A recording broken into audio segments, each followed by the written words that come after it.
Hi hello welcome to our channel Teju's పదాల పదనిసలు. ఈరోజు మనం చెప్పుకోబోయే కథ చెలి నీ వశమై పార్ట్ 51. లేట్ చేయకుండా స్టోరీలోకి వెళ్ళిపోదాం. అర్హన్ జాతకంలో దోషం ఉందని, అర్హన్ జాతకం తన తాతగారి జాతకం ఒక్కటే అని చెప్పింది రాజేశ్వరి తన ఇద్దరి పిల్లలతో. ఆ విషయం ఎవరికీ చెప్పొద్దని కూడా చెప్పింది. కానీ అమ్మా, ఎంతకాలం ఇలా? చందు నీ విషయంలో ఎంత కోపంగా ఉన్నాడో నీకు తెలుసు కదా. ఈ టైంలో వాడు ఏదైనా రాంగ్ స్టెప్ వేస్తే అని ఆగాడు చక్రపాణి. జరిగేది ఏదీ కూడా మన కంట్రోల్లో ఉండదు పాని. కానీ ఆ త్రిలోచన ఈ ఇంటి వారసురాలిగా ఈ ప్రపంచానికి తెలియడం నాకు ఇష్టం లేదు. ఆస్తిలో కానీ వారసత్వంలో కానీ ఎలాంటి హక్కు తనకి దక్కదు. నా భర్త అస్తిత్వం కేవలం నా పిల్లలకు మాత్రమే. ఇది ఇప్పుడు నిర్ణయించింది కాదు. కన్నా చేసేది తను చేస్తాడు, నేను చేయాల్సింది నేను చేస్తాను దృఢంగా చెప్పింది రాజేశ్వరి. కానీ అమ్మ, ఇప్పుడు ఎలాగో పెళ్ళి జరిగిపోయింది. ఆ దోషం పోయినట్టే కదా. తన అడ్డు తప్పిస్తే సరిపోతుంది కదా సాలోచనగా అంది జీవిత. పెళ్ళి మాత్రమే జరిగింది, కానీ ఇంకా వాళ్ళు పూర్తిగా భార్యాభర్తలుగా మారలేదు. ఇంకా జరగాల్సినవి చాలా ఉన్నాయి. ఇప్పుడే తొందరపడకండి. ఒకసారి తొందరపడి తప్పటడుగు వేశారు. ఆ రోజు విషయం ఎవరికీ తెలియదు కాబట్టి బయటకు రాకుండానే సద్దుమణిగింది. కానీ ఇప్పుడు అక్కడ ఉన్నది అర్హన్ చంద్రమౌళి. మీరు చెయ్యాలని అనుకున్న పని తెలిసిన మరుక్షణం వాడి కోపానికి ఆహుతి అవుతారు. ఒళ్ళు దగ్గర పెట్టుకుని ప్రవర్తిస్తే మంచిది వాడిగా చెప్పింది రాజేశ్వరి. సరే అమ్మా, నువ్వు చెప్పే వరకు మేమేం చెయ్యం. మరి స్వీటీ సంగతి ఏంటి? రేపది తప్పుకున్నాక స్వీటీనే ఇంటి కోడలు అవుతుంది కదా అని అడిగింది జీవిత. ఇప్పుడే నేను మాట ఇవ్వలేను జీవిత. ఒకసారి మాట ఇచ్చి తప్పాను, మరోసారి అలా చెయ్యలేను. కానీ ఒక్కటి మాత్రం చెప్తున్నాను, ఈ ఇంటి కోడలంటే అది ఎప్పటికైనా స్వీటీ మాత్రమే. తన నిర్ణయంలో మార్పు లేదు అని దృఢంగా చెప్పింది రాజేశ్వరి. అయితే అప్పటి వరకు నేను స్వీటీని తీసుకుని ఫారెన్ వెళ్ళిపోతాను. ఏం జీవిత, ఇక్కడ నీకేం తక్కువైంది? మా అందరినీ వదిలేసి దిక్కులేని దానిలో ఫారెన్ వెళ్ళిపోతావా?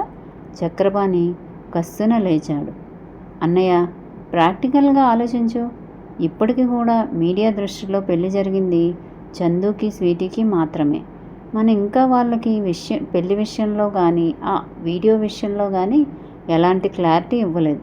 ఇప్పుడు బయటకు వెళ్తే ఆ రెండు విషయాల గురించి క్లారిటీ ఇవ్వమని మీడియా వేధిస్తుందని ఇంట్లోనే కూర్చుంటుంది స్వీటీ. కానీ ఇలా ఎంతకాలం చెప్పు? రేపు చందు ఖచ్చితంగా తన పెళ్లి గురించి బయటపెడతాడు. అప్పుడు స్వీటీ ఎన్ని ప్రాబ్లమ్స్ ఫేస్ చేయాల్సి వస్తుందో నీకు తెలుసు కదమ్మా. అందుకే ఇక్కడ నుండి దూరంగా వెళ్ళాలని అనుకుంటున్నాం కొంతకాలం తన నిర్ణయం చెప్పింది జీవిత. స్వీటీ ఈ నిర్ణయానికి ఒప్పుకుంటుందా? సోఫాలో కూర్చుని కాలు మీద కాలు వేసుకుని రాయల్గా అడిగింది గంభీరమైన గొంతుతో రాజేశ్వరీదేవి. ఈ టైంలో ఒప్పుకోకపోవచ్చు, ఎందుకంటే బిజినెస్ పరంగా తన హెల్ప్ నీకు అవసరం కాబట్టి. కానీ నువ్వు చెప్తే ఖచ్చితంగా ఒప్పుకుంటుంది అంది జీవిత.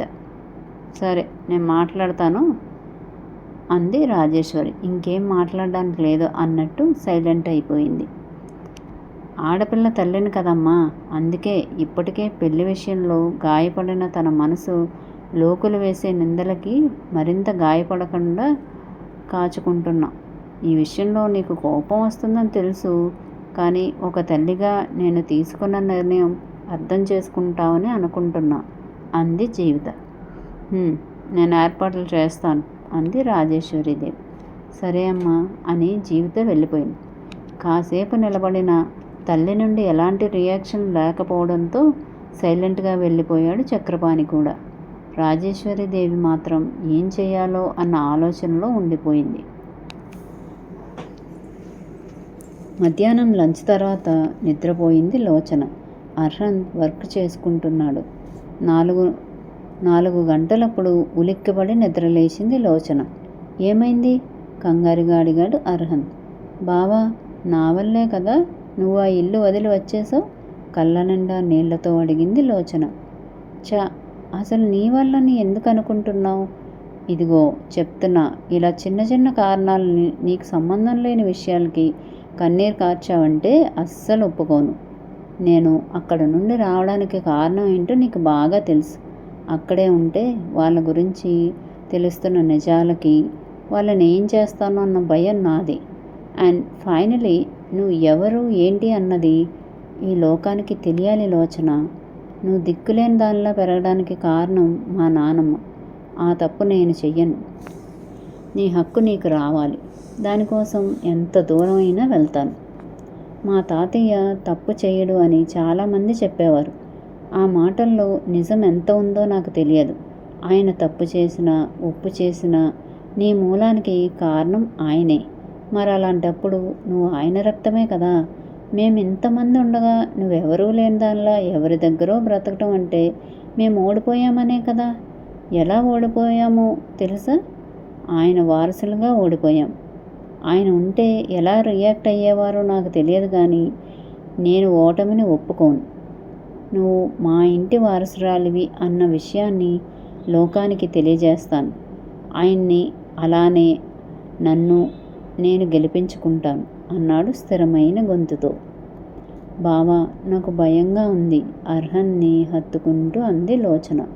ఎందుకు భయం? బావున్నాడు కదా. బావుండగా నీకేమైనా జరగనిస్తానా? లాలనగా అడిగాడు అర్హన్. అంటూ తల అడ్డంగా ఊపింది. కదా, నేనున్నాను కదా, నేను చూసుకుంటాను. నువ్వు వెళ్ళి బావ కోసం స్ట్రాంగ్ కాఫీ తీసుకురా. కానీ ముందే చెప్తున్నా, ఆలోచనలు ఎక్కడో పెట్టుకుని చేతిని కాల్చుకోకూడదు. ఒకవేళ కాల్చుకుంటే ఇంక నువ్వు మళ్ళీ కిచెన్లోకి అడుగు పెట్టవు. స్ట్రాంగ్ వార్నింగ్ ఇచ్చాడు అర్హన్. ఆలోచనలు ఎక్కడా పెట్టుకోను. శ్రద్ధగా కాఫీ పెట్టి బుద్ధిగా తీసుకొస్తాను అమాయకంగా చెప్పింది లోచన. ఇదిగో ఇలా వేషాలు వేసే నన్ను మాయ చేస్తున్నావు. ముద్దుగా లోచన ముక్కు పట్టి లాగి అన్నాడు అర్హన్. నేనేం మాయ చేయడం లేదు, మూతి ముడిచి చెప్పింది లోచన. నువ్వు చేసే మాయ గురించి నీ గురించి తర్వాత డిస్కస్ చేద్దాంలే, కానీ ముందైతే వెళ్ళి అర్జెంట్గా కాఫీ తీసుకురా. చాలా తలనొప్పిగా ఉంది అన్నాడు అర్హన్. ఇప్పుడే తీసుకొస్తా బావా. అయినా తలనొప్పి ఉంటే నాకు చెప్పే పని లేదా అని చనువుగా కసిరేస్తూ మంచం దిగుతుంటే అడ్డుపడిన పొడవాటి జడని ఒక్క విసురున పైకెత్తి పెట్టి కొప్పు పెడుతుంటే బాబుగారి బొమ్మ ప్రాణం పోసుకుని తన ముందు నిలబడిందేమో అన్న చందంలో ఉన్న తన ఇష్టసఖిని రెప్ప వేయకుండా చూస్తుండగా ఆ రూపం కళ్ళ ముందు నుండి మాయమైన తన హృదయ పీఠం మీద కదిలే చలనచిత్రంలా నిలబడిపోతే ఆ గుండెల మీద చెయ్యి వేసుకుని, నేను చాలా లక్కీ. మా తాత నా కోసమే మా అత్తని కన్నట్టున్నాడు. మా అత్త నిన్ను నా కోసం తెంచేసింది అని అనుకుని ఒక్క క్షణం తను అనుకున్న మాటలను తలుచుకొని, నాలో నాకు తెలియని మాస్ యాంగిల్ చూపిస్తున్నావు మరదల పిల్ల. నీకు నాకు ఏదో రిలేషన్ ఉండబట్టే నిన్నింతలా ఓన్ చేసుకున్నాను అనుకున్నా. నేను కట్టిన తాళి బంధమే ఆ రిలేషన్ అనుకున్నా. కానీ మనకి బ్లడ్ రిలేషన్ ఉందని తెలిసాక చాలా హ్యాపీగా ఉంది తనలో తనే అనుకున్నాడు అర్హన్.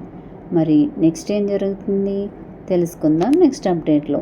మా వీడియో కనుక మీకు నచ్చినట్టయితే లైక్ చేయండి, కామెంట్ చేయండి, సబ్స్క్రైబ్ చేయండి, బెల్ కొట్టండి.